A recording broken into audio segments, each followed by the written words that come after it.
saber de las biomoléculas es que todas están formadas por los bioelementos, ¿ya? Se llama bioelemento y biomolécula porque el prefijo bio significa vida.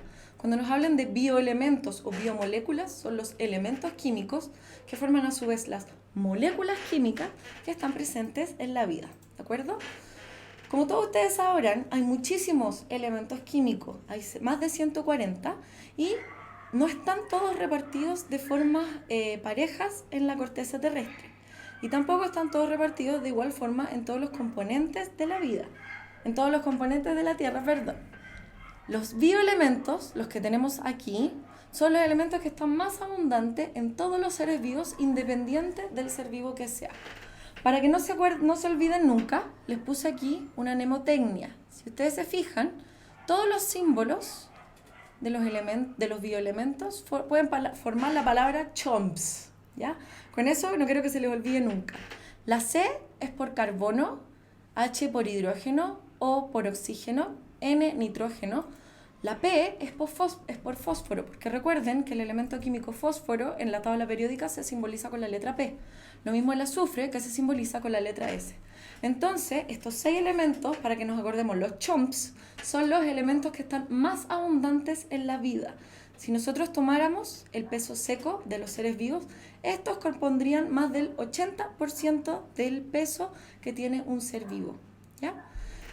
Entonces, todos estos bioelementos, que ya no nos vamos a olvidar nunca cuáles son, los podemos encontrar agrupados en las biomoléculas orgánicas, inorgánicas y en las orgánicas. Vamos a ver un poquito sobre cada una, ¿ya?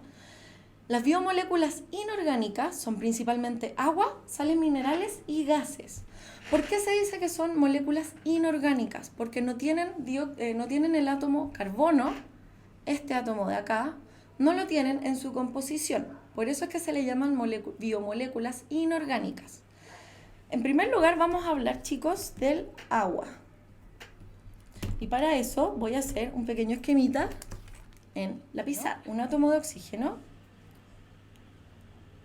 un átomo de hidrógeno por acá y un átomo de hidrógeno aquí. Ahora, el enlace entre el oxígeno y el hidrógeno se llama enlace covalente, es decir, aquí ambos átomos están compartiendo electrones, por lo tanto aquí hay una unión muy fuerte, muy importante y que es bastante difícil de romper. Ahora, por las características que tiene el oxígeno, por su electronegatividad, el oxígeno tiene lo que llamamos un dipolo positivo, ¿ya? Negativo, me equivoqué. Con Z. El oxígeno tiene un dipolo negativo, es decir, tiene una carga parcial negativa, porque atrae los electrones hacia él. Entonces los electrones quedan dándole una carga aparente a esta molécula, pero que no es una carga propiamente tal. La molécula del agua, si nosotros la revisamos, es una molécula neutra, ¿ya? Ahora, el hidrógeno, en cambio, ahora sí, tiene un dipolo positivo.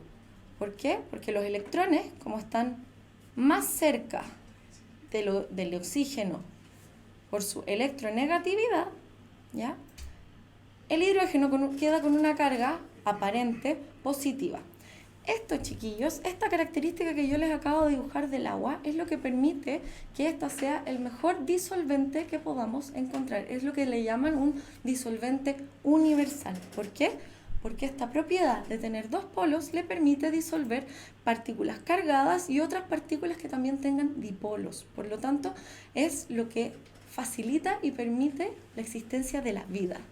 ¿Qué les parece? Por algo tan sencillo como la geometría de nuestra molécula, es que encontramos las bases para que pueda existir la vida. Ahora, cosa también importante de esta molécula, este ángulo es un ángulo de 104,5 grados.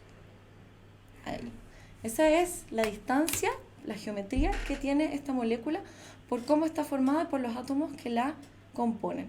Esto, chicos, quizás no vaya a salir como una pregunta propiamente tal en la PSU, pero es muy importante entender esta característica del agua para entender los procesos que vamos a ir viendo más adelante cuando veamos biología celular, ¿ya? Entonces ahora, volviendo a nuestra clase, ¿ya? Vimos entonces, muchas gracias, vimos entonces el agua, esta característica muy importante que tiene, que le permite ser un solvente universal y además lo hace ser un excelente compuesto, un disolvente polar. Vamos a ver a continuación las sales minerales. Nosotros hablamos que los bioelementos, es decir, estos elementos que están acá son los más abundantes de la vida, pero no son todos. Hay otros elementos como el calcio, como el cobre, como el fierro, que también son muy importantes para la vida. El calcio está relacionado a la contracción muscular. El fierro está relacionado a los compuestos que tiene la hemoglobina para poder transportar el oxígeno. Hay otros elementos tales como el cobre en algunos complejos, como algunas coenzimas, que ya vamos a ver en esta clase de qué se tratan. Y en las plantas también podemos encontrar otro tipo de bioelementos que le dan a ellas, que le dan las capacidades que vamos a ir viendo más adelante para generar fotosíntesis, para mantener su estructura, etc. Sales minerales también están involucradas en el equilibrio osmótico de las células, es decir, el equilibrio del agua, que también vamos a ir estudiando. Los gases que yo les puse acá como biomoléculas inorgánicas son el oxígeno y el dióxido de carbono principalmente. Hay otros gases que podemos encontrar disueltos, pero nos vamos a concentrar en estos dos. Ahora, el gas dióxido de carbono, si bien no tiene carbono en su estructura, se considera una biomolécula inorgánica por la forma que tiene la molécula y por la hibridación que tiene el carbono en esta molécula, ¿ya? Por eso se considera inorgánica y no orgánica, a pesar de que tiene carbono en su estructura.